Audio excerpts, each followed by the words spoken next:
好, please, stay here. Is it okay? Come on for the key, please. Voyager pour ces Chinois, ce ne sont pas des vacances. Coucher tard, lever aux aurores, pause repas sur des aires d'autoroute.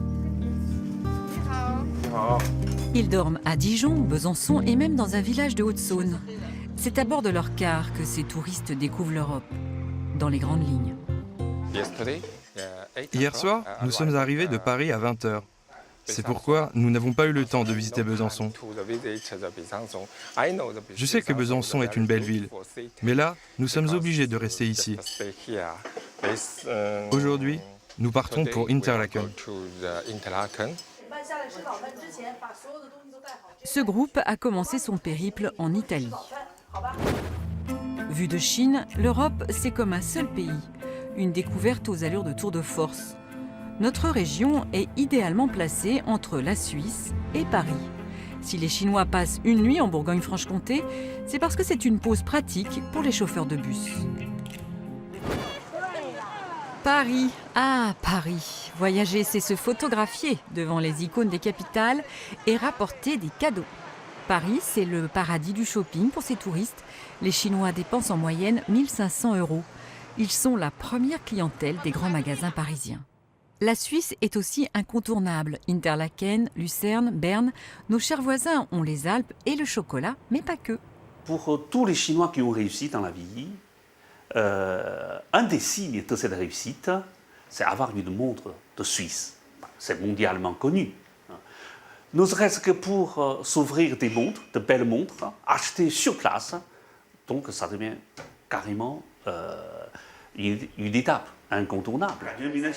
Jean-François Zhou est un des responsables à Paris de l'association qui regroupe 37 agences de voyage chinoises en France.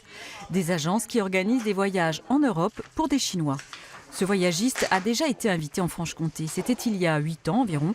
Pas très convaincant. Sincèrement, jusqu'à maintenant, la région de Franche-Comté reste une région vraiment inconnue. Il y a un vrai déficit d'image chez les touristes chinois. D'autant plus que pour les premiers voyages, ils cherchent à visiter les grands sites emblématiques, et surtout plusieurs pays et tout ça. Dans ce cas, sincèrement, la Franche-Comté se cache un peu dans l'ombre de ces grands sites. La Franche-Comté, région dortoir, un vrai paradoxe. Alors que la clientèle chinoise arrive en tête des nuits d'hôtel passées en Bourgogne-Franche-Comté, la majorité de ces touristes ne visitent aucun site culturel. Ils ne font que passer aux grandes dames des offices de tourisme. C'est une clientèle, on va dire, qui nous échappe complètement, sauf pour les hôteliers, bien entendu.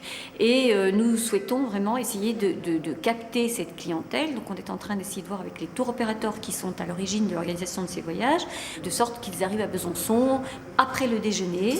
Et à ce moment-là, on proposerait visite découverte en autocar, et puis un arrêt dans la ville, peut-être un petit peu pour du shopping, et pour une sorte de brunch. Et si c'était une autre clientèle qu'il fallait viser? Les trésors culturels de Franche-Comté ont des atouts. La fusion de nos deux régions pourrait bien changer la donne. La Franche-Comté a véritablement des atouts qui sont totalement méconnus, effectivement, mais parce qu'aussi la politique, jusqu'à présent, de ce qu'était le CRT unique Franche-Comté, n'était pas forcément d'avoir une action très marquée sur les marchés lointains. Le travail qui était conduit ces dernières années était plus particulièrement un travail en direction des clientèles françaises ou des clientèles de proximité, à la différence de ce qu'on pouvait conduire en Bourgogne. La Bourgogne est une marque, elle, qui se vend bien à l'international. Son vin est un ambassadeur hors pair, surtout auprès de la clientèle chinoise. Bienvenue à Beaune. Les Hospices arrivent en 2e position des sites touristiques les plus visités de la grande région. Beaune attire une clientèle internationale assez huppée. Jean-Claude, soyez les bienvenus en Bourgogne. C'est un vrai plaisir de vous accueillir ici. Bonjour. Les Chinois représentent la 2e clientèle de ce 4 étoiles. Mais ici, rien à voir avec le tourisme de groupe. Les clients connaissent déjà la France. On a affaire à de jeunes épicuriens qui sont cultivés, qui parlent le français pour la plupart, qui connaissent sa France, qui s'intéressent à notre gastronomie, qui s'intéressent à tout ce qui est œnotourisme. Et oui, clairement, on a une très très belle clientèle. Un petit peu loin des clichés de la clientèle chinoise de masse dont on entend parler. Oui. Jean-Claude Bernard en est persuadé. Ces jeunes Chinois sont une clientèle d'avenir. On les appelle la génération Y, ultra connectés, dépensiers et avides d'expérience. Quand j'étais en Chine, j'avais entendu parler de la France comme un pays romantique avec de la bonne cuisine, du bon vin, des beaux paysages. Ici, l'art de vivre est un vrai privilège, donc cela me faisait rêver de venir en France. Tiang Rao vit en France depuis 13 ans. Il vient de créer son entreprise pour faire découvrir le vin de Bourgogne aux touristes chinois et compte bien développer son activité vers d'autres territoires. Je pense qu'ici, il y a une possibilité de continuer à leur faire proposer dans d'autres endroits, d'autres villes, pour découvrir la culture sur de l'art de vivre en France. Qu'est-ce que vous connaissez de Besançon ou de la Franche-Comté ? Besançon, de mémoire, il y a des beaux paysages, il y a aussi la cuisine spéciale là-bas.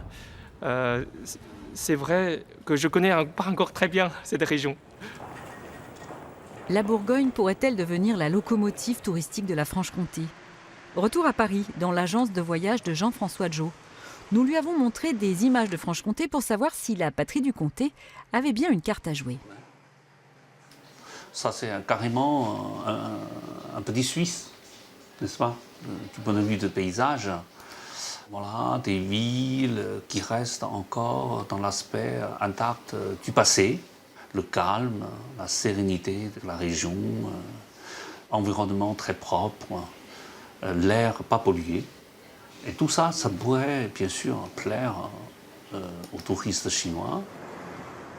À Pékin, des Français travaillent à faire connaître la Franche-Comté. Atout France aide les régions à vanter leurs richesses auprès des Chinois. La Franche-Comté a une carte à jouer en présentant ses sites touristiques liés à la nature, faire des propositions d'expériences, d'aventures, de promenades, de vélo, par exemple, de promenades à vélo. Ceci peut être proposé à une clientèle qui a déjà, bien sûr, voyagé dans notre pays et qui est à la recherche d'expériences. Alors peut-être qu'un jour, ces touristes qui n'ont fait que traverser notre région reviendront. La capitale comtoise a une botte secrète pour conquérir les touristes chinois. Pour eux, Victor Hugo est un véritable héros.